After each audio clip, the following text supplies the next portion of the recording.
안녕하세요. 텍스쿨 김서희 세무사입니다. 오늘은 세무조사 관련된 내용으로 준비해봤습니다. 세무조사 종류에 어떤 게 있고 어떤 사유에 의해서 이렇게 선정이 되는지, 일단 오늘은 간략하게 정기조사에 대해서 말씀을 드려볼 텐데요. 세무조사를 우선 크게 정기조사, 비정기조사로 나누어 볼 수가 있습니다.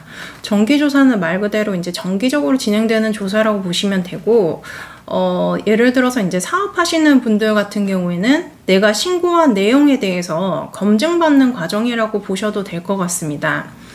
그런데 이제 정기조사 같은 경우는 이제 보통 한 개년도, 즉 1년치의 조사를 받는 경우가 대부분이고, 아무래도 이제 정기조사다 보니까 비정기조사에 비해서는 조사를 하는 기간 자체도 상대적으로는 짧은 편입니다. 그러면 이 정기조사가 왜 선정되는지 총 크게 세 가지로 나누어서 볼 수 있겠는데요. 우선 첫 번째로 성실도 분석 결과 불성실 혐의가 있는 경우, 이렇게 표현이 되어 있습니다. 이건 어떤 거냐면, 예를 들어서 이제 신고한 내용에 대해서 과세 자료나 세무 정보 이런 것들을 여러 가지를 고려해서 성실도를 분석한 결과 불성실한 혐의가 있다고 판단되는 경우인데, 보통은 이제 소득률이라는 거를 생각해 보셔야 되는데, 소득률이라고 하면 소득 금액을 수익 금액으로 나눈 것, 이렇게 보시면 될 것 같은데요. 이게 이제 업종마다 사실 평균 소득률이라는 게 대부분 이제 있는데, 이 소득률이 내가 영위하고 있는 업종의 평균보다 많이 낮다, 그러면은 아무래도 이렇게 불성실 혐의에서 선정되실 수 있는 확률이 높아진다고 보시면 되겠습니다. 그 다음 이제 두 번째, 내 과세기간 이상 동안 세무조사를 받지 않은 경우인데요.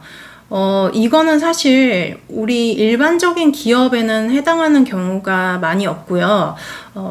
예를 들어서 중견기업이나 뭐 대기업 같이 이렇게 좀 비교적 규모가 큰 기업에 해당된다고 보시면 될 것 같아요. 그리고 세 번째, 이제 무작위 추출 방식 표본 조사, 이런 경우가 있습니다.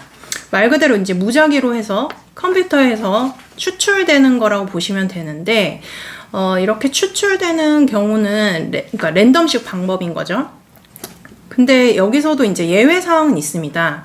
무작위로 추출된다고 해서 모든 사업을 하시는 분들, 모든 개인이 대상이 되는 건 아니고, 수익 금액 기준으로 예외 사항이 있는데요. 개인 사업자 같은 경우는 이제 간편장부의 대상자에 해당하는 경우, 많이들 이제 아실 수 있는데, 개인 사업을 하시는 분 같은 경우는 일정 수익 금액이 이상이 되시면 기장을 해야 되는 복식부기 의무자가 되고, 그 규모가 안 되는 분들 같은 경우는 이제 간편장부 대상자라고 하는데요. 이렇게 수익 금액이 크지 않은 간편장부 대상자 같은 경우는 제외 대상이 되고 합니다. 그리고 법인사업자 같은 경우는 법인사업자도 수익금액 기준으로 이제 3억 원 이하가 되는 경우는 이런 무작위 추출이나 이런 경우에도 제외되는 것으로 보시면 될 것 같습니다. 네, 오늘은 정기조사 선정 사유에 대해서 간단히 말씀드렸고요. 다음에 또 비정기조사 등 각종 사유에 대해서도 설명드려보는 시간 갖도록 하겠습니다. 감사합니다.